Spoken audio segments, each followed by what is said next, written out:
nko tumaze kubibona umwuka wera n'Imana muri butatu. Turamubona kuva mu itangiriro.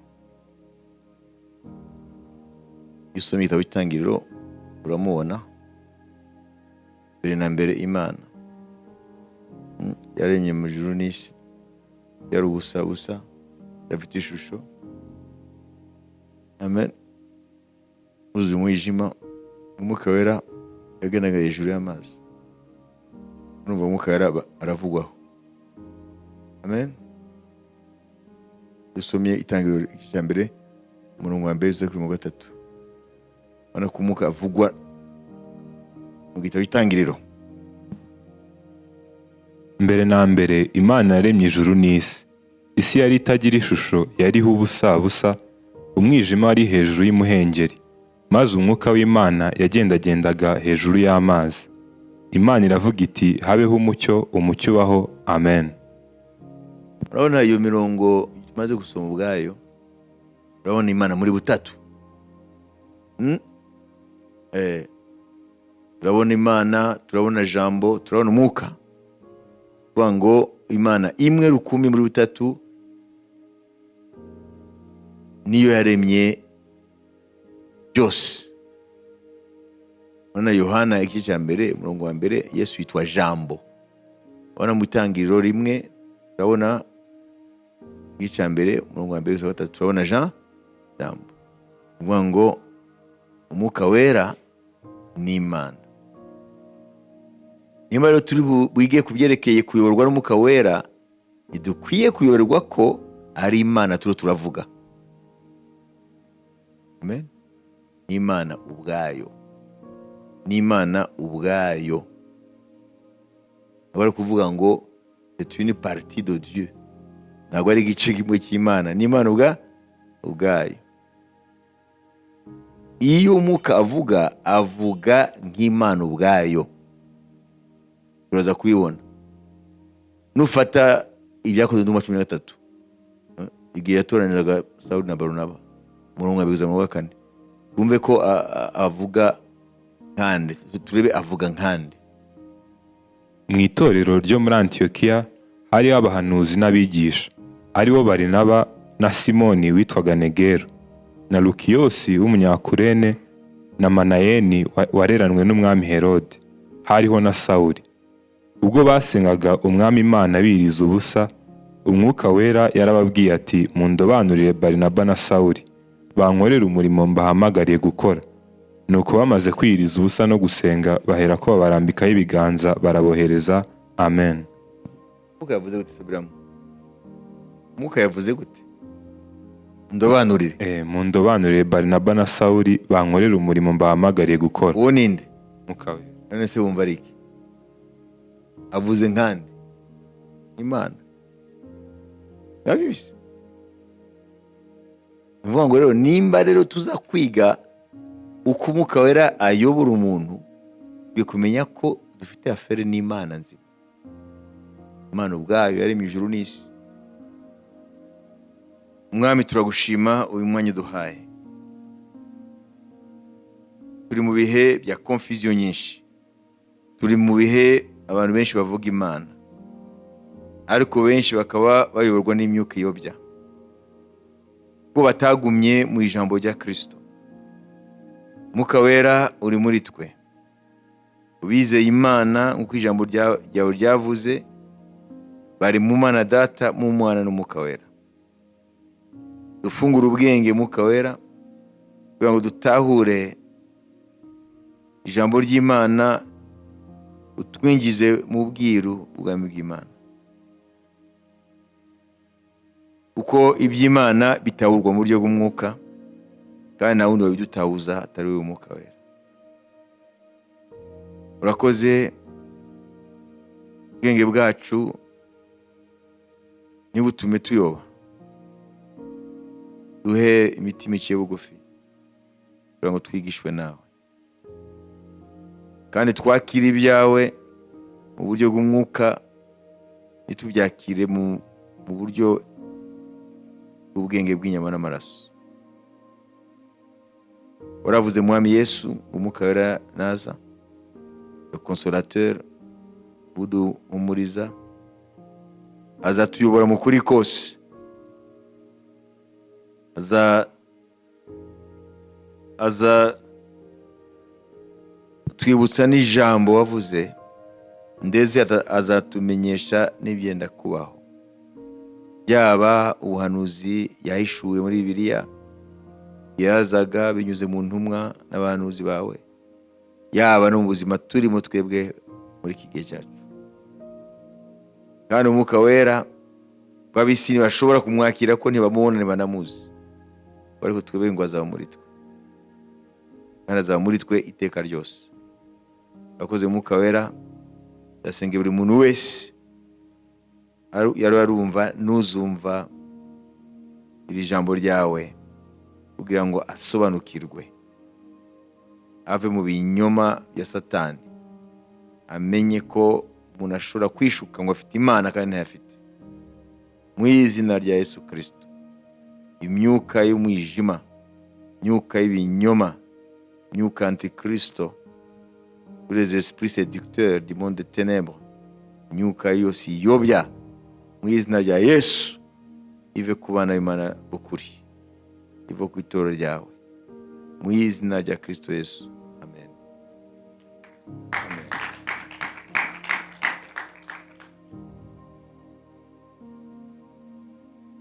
Biroroshye ko abantu batakarerega, biroroshye ko abantu bayoba.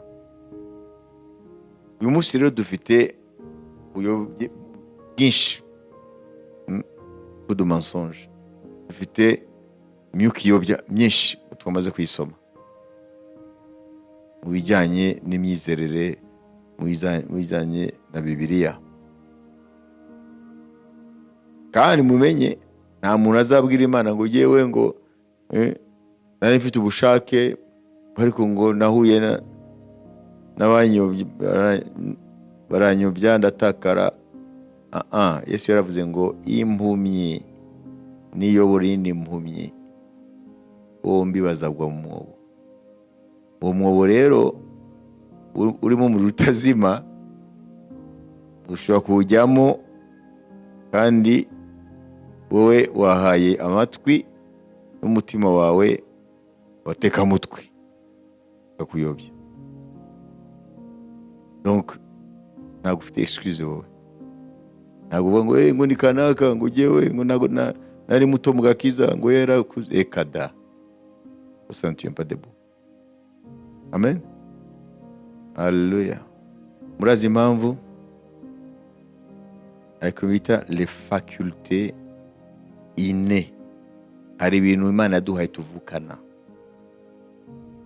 bituma ugira ubushishozi, ariko bagera mu isi hari ikintu bita aliénation.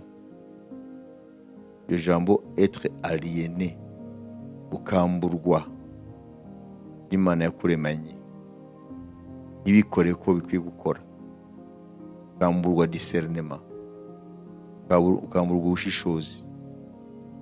Urumva rero nawe uzirengera ukuzimira kwawe. Amen. Alléluia. Kuko Imana ituremana za facultés zikomeye, des facultés spirituelles, des facultés intellectuelles, morales. Umuntu aba afite ari équipé kugira ngo ashobore kumenya ninde umuyobya ninde umubwiza ukuri. Par exemple, urugero, Yesu yaravuze ngo abo bahanuzi b'ibinyoma, abo babayobya, abo bita ko ari des conducteurs spirituels, bashaka kuyobora mu mwuka, ngo igiti bakimenyera ku mbuto.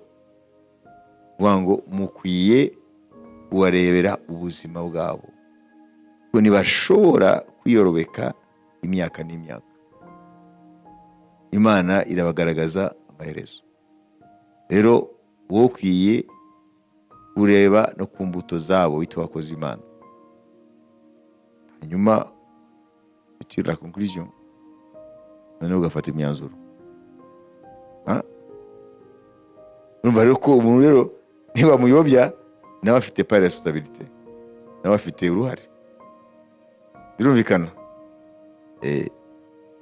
Ngo igiti bakimenyera ku mbuto, ngo namwe muzabamenyera ku mirimo yabo. Gusa we nakubwira, nakwigisha kwiringira Imana, hanyuma ukansanga mu bapfumu.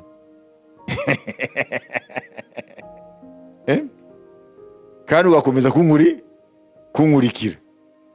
None se wumva wowe nuhanwa Imana izabikurenganije? Ibyo kwitarenganya Imana yabikweretse, ariko ntabwo ushaka kureba.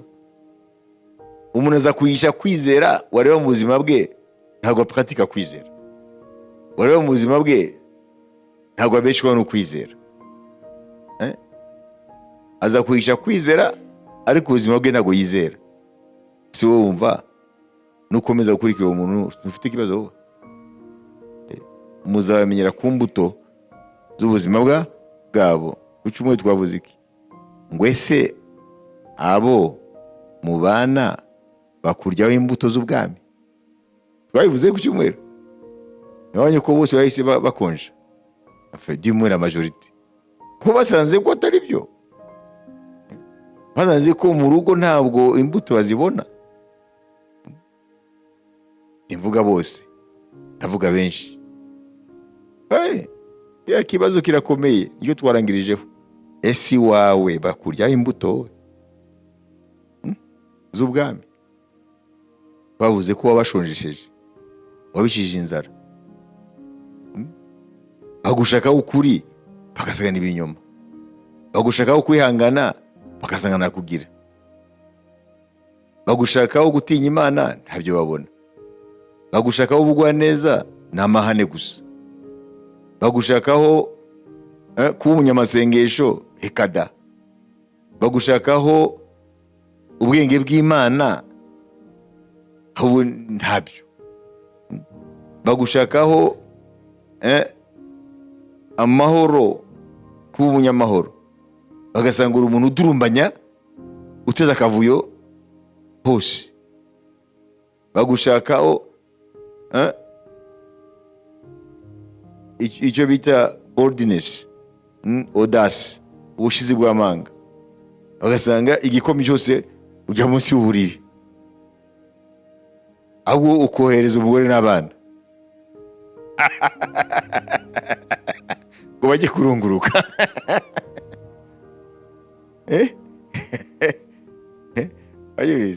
Ni ikibazo gikomeye.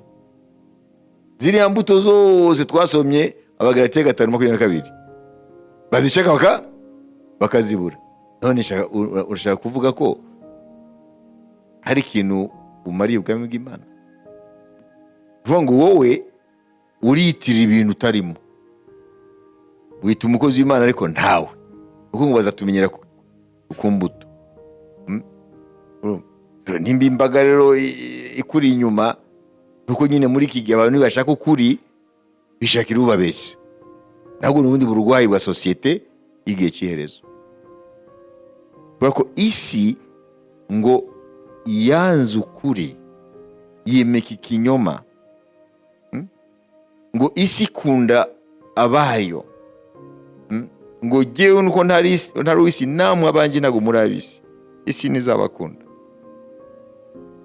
Ngo naje guhamiriza isi ku mirimo y'abari mibi. Ngo niyo mpamvu isi yanyanze. Ngo ukunda ukuri, uw'Imana, amen, ngo aza ku muco, ngo ibye biboneke ko byakorewe mu Mana. Isi rero nishobora na gato guha plateau bw'umwanya abantu batarabayo. Bariya nibo bayo rero bari. Bese naravuga rero ni nubwo babona ko imbuto z'abo bantu atari nziza, nibo bashima gukurikira. Ushaka ko Imana ikora iki? Indi bazarimbukana n'abo bantu. Ce sont les idoles. D'ailleurs babita les idoles. Mu Gifaransa bariya bastari babita c'est mon idole. Niko bavuga. Imana zabo ni inyuguti ntoya. Kandi iyo mbonye intera ibintu birafata ku isi, rezuma yuko dushaka kugenda. Ntawe ubundi dutize muri iyi si ni kabutindi. ibi byerekana ko turi hafi kugenda, kuko isi igeze ahantu aho umukiranutsi n'a pas de place, nta mwanya ufite. Nibyo bivuga ngo le monde n'était pas digne pour baba Kristo wa mbere batotezwaga, ngo isi ntabwo yari ibereye ko bayibamo. Kuri ngo tugenda tubibona, ariko ndavuga abakristo b'ukuri banaguza kuba mu matorero, kuko abantu mu matorero ariko bari no mu isi. Rero ndavuga abantu bashaka kugenda uko Imana ishaka, bashaka kumva ijambo ry'Imana. Usanga iyi si wabuze place. Niyo mpamvu rero umwami Yesu ari hafi kuduha itorero, kuko isi igenda igera ku musozo mu buryo bwo kugomera Imana. Ukwiye kwinjira mu iforoma yayo, bitabaye bityo we ntukwiye kubaho. Umvira ijambo bavuga ku bakristo ba mbere, nibyo turaviva natwe, turajya muri ibyo. Amen. 11 Ibaheburayo 11 umurongo wa 38 soma. Yemwe n'isi ntiyari ikwiriye ko bayibamo, bazereraga mu mashyamba no mu bihanamanga no mu mavumo no mu masenga. Amen. Numva abona abakristo ba mbere, w'isi ntiyari ibereye ko bayibamo. Uko niko turabona iyi si. Ngo isi irafata abantu bose ikabashyira mu iforoma, batekereze nkayo, barye nkayo, bavuge nkayo, bambare nkayo. Iyo iforoma udashaka kuyijyamo, wowe uhinduka abnormal. Tu deviens anormal. Tu deviens marginalisé. Bagushira bakujugunya hanze ngo we ntabwo we kenyeje. Tangaza. Bajya gushaka amasogisi ugasanga twese ntuduce gusa. Si ibintu. Iforoma y'abadayimoni bashaka ko twese twinjiramo, none bafyaturemo umuntu umwe. Tekereza uko Satani ashaka, arya uko ashaka, avuga uko ashaka, agenda uko ashaka. N'abakristo b'impumyi rero nabo ntibamenye ko ari ibintu byo mu mwuka biriho birakorwa, ntibabimenye, bakibaza ngo iterambere niko kubaho. Bamenye ko ari foroma Satani yakoze, abantu bose abavane mu itafari risa. Ibyo nibyo ntambara turimo. Amen. Niyo ntambara turimo. Mwumvise ngo isi nawe yari ibereye ko bayibamo. Si tu t'acclimates au monde, nimba umvuguwe neza muri isi, wowe reba neza nimba n'umwuka wa Kristo kubamo, ngo ntago bimacinga ibijyana. Iyi tension kwiye kwibamo, kwiye kuyumva. Amen.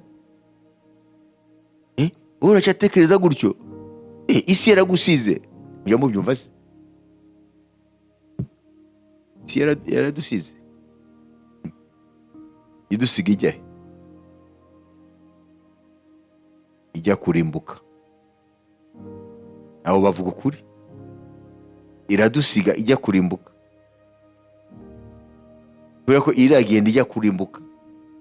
Ngo isi ngo irashiranya n'irari ryayo, kandi ngo ishusho y'isi irashira. Isi iragenda igenda ku musozo. Iyo mvuze isi simvuga imisozi, ndavuga ro systeme y'isi, la civilisation abantu barimo, civilisation anti Dieu, civilisation yimuye Imana. Imana nawe ikiri the center. Ni ngombwa iyo si igufate ko udasa, ntabwo uri wayo. Paulo yavuze iki amagambo, reka twumve amagambo yavuze. Urabona ko twinjiye mu bintu bikomeye. Paulo yavuze mu Galatiya, yavuze iki?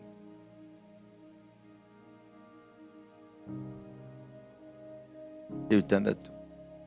Galatiya 6:14.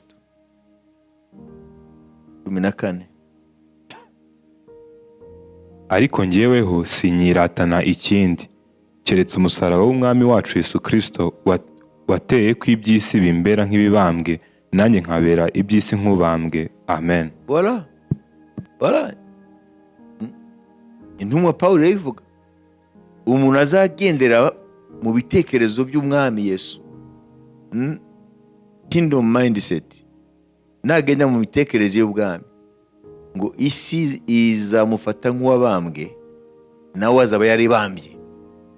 Ça veut dire il n'existe plus pour le monde et le monde n'existe plus pour lui.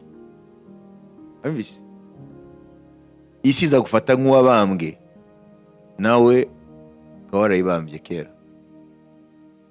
Niko Pawulo avuze.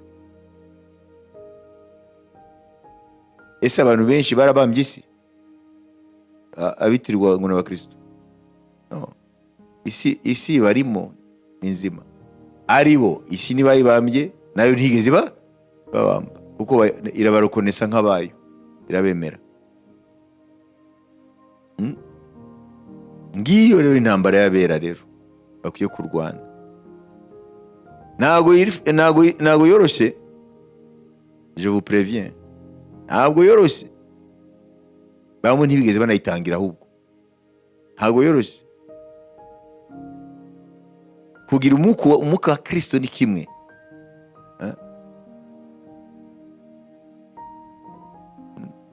kugira umwuka wa Kristo ni kimwe,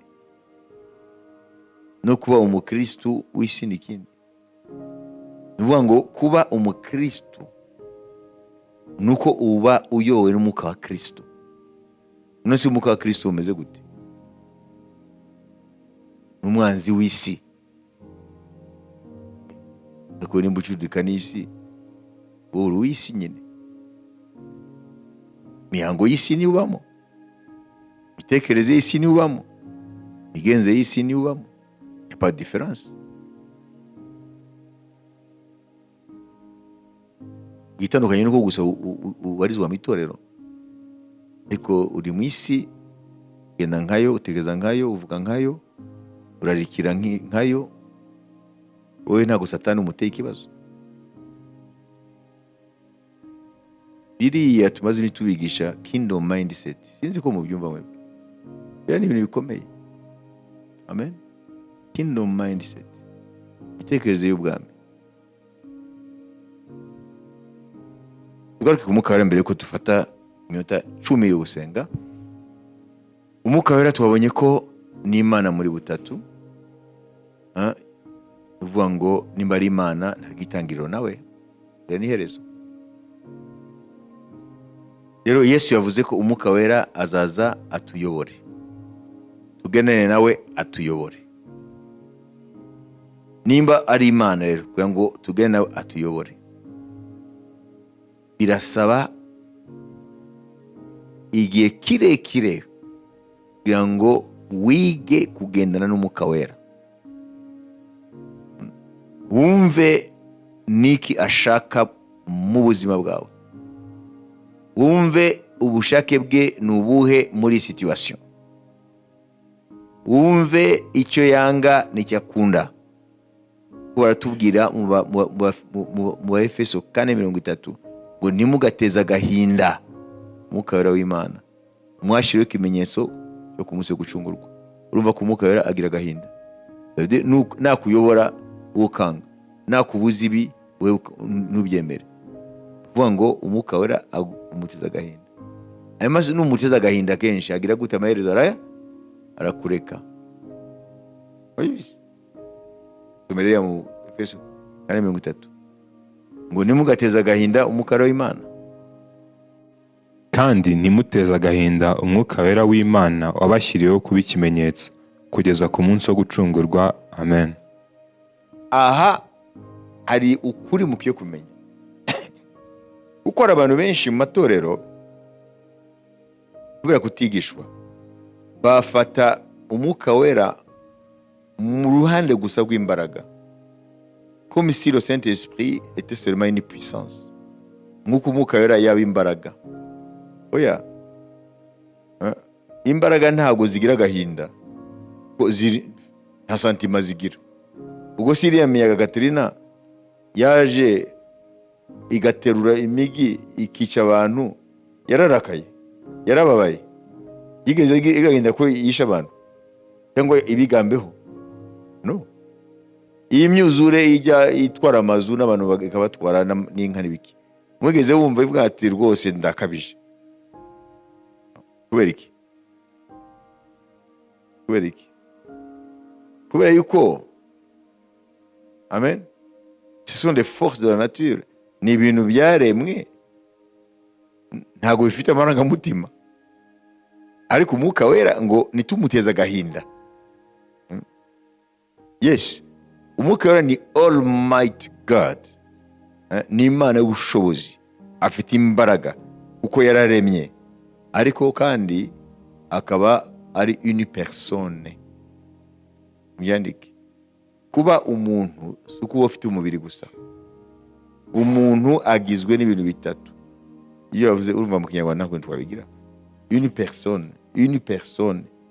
Iyo yavuze ngo c'est une personne, ntabwo ari necessairement ko agira umubiri nyamara amaraso. Akwiye kuba afite ibitekerezo. Ibuye ntiritekereza, ariko umuntu aratekereza. Ibitekerezo, iyo tuvuga la pensée, l'intellect, l'intellect, ibitekerezo, akwiye kuba kandi afite emotions, les émotions, amarangamutima. Gatatu, akwiye kuba afite volonté, afite ubushake. Iyo ibyo bintu bihari, affaire une personne. Uri imbere y'umuntu. Ibyo bitatu rero Umwuka Wera arabifite. Umwuka Wera aratekereza, Umwuka Wera afite amarangamutima, batubwira ngo nitwamurakaze, tukamuteze agahinda. Umwuka Wera afite ubushake. Uvuga ngo rero nimba ushaka kuyoborwa n'Umwuka Wera, ukwiye kumenya ko c'est pas une force, une personne. Ntabwo ari imbaraga, afite imbaraga ariko si imbaraga, ahubwo c'est une personne, kuko afite biriya bitatu. Arababara, aranezerwa, imbaraga arakora, afite n'ibitekerezo ko aratekereza, aragambira. Imana yagucyura ngo ndazi imigambi mbafitiye, niko Umwuka wavuze muri Yeremiya. Ngo aragambira. Rero niyo dushaka ngo tuyoborwe nawe, umva byoroshye bubwe, wenda mwe biroroshye, aho je numva bitoroshye. Amen. Ndaza kubabwira nituva mu minota 10 y'amasengesho, ndaza kuvuga ukuntu bitoroshye kugendana n'Umwuka Wera. Benshi turamubesera ngo yambwiye, yanyoboye, kandi atari byo. Yeremiya 29 ku murongo wa 11, uyu ni Umwuka Wera avuga. Erega nzi ibyo nibwira nzabagirira, ni amahoro si bibi, kugira ngo mbarimo umutima w'ibyo muzabona hanyuma, ni ko Uwiteka avuga. Amen. Ngo nzi ibyo, je connais les projets que je fais pour vous. Avuze ngo umva se, nimba abyibwira umva iki? Nimba abyibwira umva ikira?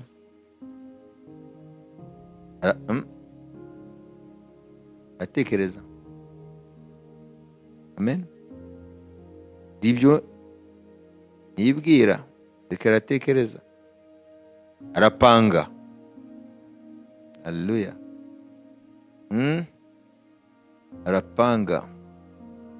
For I know the plans. No, hano mkinywa ngo ni plans. Alaplanifia. For I know the plans I have for you, declares the Lord. Plans to prosper you and not to harm you. Plans to give you hope and a future. Bakwa planifia se. Arapanga. On a affaire à une personne maintenant. Amen. Ko arapanga. I know the plan I have for you. Donc Imana iraplanifia. Wigeze ibuye yagupangira? Iki giti cyagupangira wowe? Nicyagupangira ikibi? Cyagupangira ikiza. Ivuga ngo nimba Imana ivuga ngo ndapanga, nuko ari une personne, ariko pas physique, atari umuntu afite inyama n'amaraso. Kuko Yesu yabwiye umusamariyakazi ngo Imana ni spirit, Imana n'umwuka. C'est une personne spirituelle. Hariya Yohana ibice 4. Niyo mpamvu rero tutamubona gutya ngo tumusuze, sibyo? Ariko abahari. Yohana ibice 4. I know the plans I have for you, sibyo? Ibice 4 inkuru z'umusamariyakazi aganira n'umwami Yesu. Haleluya. 24. Imana ni umwuka, n'abayisenga bakwiriye kuyisengera mu mwuka no mu kuri. Amen. Voilà. Imana ni umwuka. Nuvuga ngo ni umuntu umwuka, ntafite umubiri nk'uwacu, ariko ngo ni umwuka. Nubwo ari umwuka, aratekereza, aragambira, ararakara, aranezerwa, kandi arakora. Hallelujah. God is spirit. And his worshippers must worship in spirit and in truth. God is spirit. Imana ni spirit. Imana ni umwuka. Dieu est esprit. Ntabwo wavuga ngo namubonye kwa Lando. Ntabwo wavuga ngo namubonye Kabuga. Il est esprit éternel. Ni umwuka uhoraho, ntatangiriro n'aherezo, kandi si icyo gusa, ari hose, ashobora byose, azi byose. Uwo rero dushaka kugendana nawe, uva byoroshye? Ntabwo byoroshye. Amen. Ntabwo byoroshye. Turaza kubona nyuma y'iminota 10 gusenga, turaza kubona impamvu bitoroshye kugendana, kuyoborwa n'umwuka wera. Benshi turamubeshyera, yatubwiye, yatuyoboye. Ikiza kubwira ko abantu bafite ikibazo, sinzi ko bazireguza imbere y'Imana. Dore ikibazo kimwe mu bibazo bafite. Umuntu kubera impamvu ze z'amafuti avuye mu itorero, hanyuma aho hanze kugira ngo ajustifie bagiye ngo umwuka ngo yamuyoboye. Umwuka arurubaka itorero, none akakuyobora kuvamo. Urumva abantu kibazo gikomeye cyane, abantu badatinya. Turi mu bihe abantu batazi ibyo barimo. Les gens sont là, ne savent pas en quoi ils s'engagent. Umwuka yamuyoboye kuva mu itorero. Umwuka se arasenya ibyubaka. Ingeso zawe mbi n'impamvu zawe ntazi yakuvanemo, ntabwo ari umwuka wera. Donc il cherche un alibi indiscutable. Barashaka ikintu iyo akikubwiye ntacyo wongerezaho, kuko on discute pas avec le Saint-Esprit. Umwuka niwe yanyoboye, ariko namubwiye gusa wakumwita, ariko uko nzi ntabwo umwuka wera asenya ibyo yubaka. Ntabwo umwuka wera yubaka itorero yongera risenya. Itorero ry'umwuka wera ni rimwe rukumbi, ntabwo ari rimwe. Amen. Ntabwo umwuka wera azatwara amatorero 10, ni rimwe. We have one kingdom. Dufite ubwami bumwe. Yesu afite ubwami bumwe. Sinzi rero ubwo bundi yakujyanye kubaka ubwo ari bwo. Les gens sont malades. Bararwaye. Mu by'umwuka bararwaye. Kandi bitegura kuzasobanura ibyo babeshyera Imana. Nuva mu itorero, wowe uri hano unyumva, ntuzanyumva kuri internet. Nuva mu itorero, ntuzabeshyere umwuka wera. Uzavuge izindi impamvu zawe, ariko ntuzavuge ngo umwuka ngo yakuyoboye. Umwuka ntabwo ayobora gutyo. Uzavuga izindi impamvu zawe, ariko ntuzage kubeshyera umwuka ngo yanyoboye kuva mu itorero. Never. Saint-Esprit ne peut jamais faire ça. Amen. Umwuka wera aregeranya ntasanzaza abana b'Imana. Amen. l'Esprit de Dieu, hein, il ne fait que intégrer. Mais c'est le diable qui désintègre. Donc, il nous appelle à être des agents d'intégration et non de désintégration. C'est ça. Donc, ça veut dire intégrer. Dieu intègre. Dieu ne désintègre pas. C'est le diable qui désintègre. Mais Dieu intègre. Il ne fait qu'intégrer. Manishima. Ngo kumunsi yongerezaho abakizwa. Ariko sindasoma ngo kumunsi avanamo.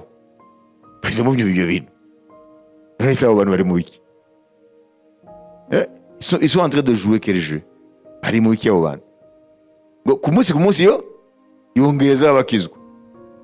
Ariko nako ndasoma ngo hagiraho ngo akagabanyamo.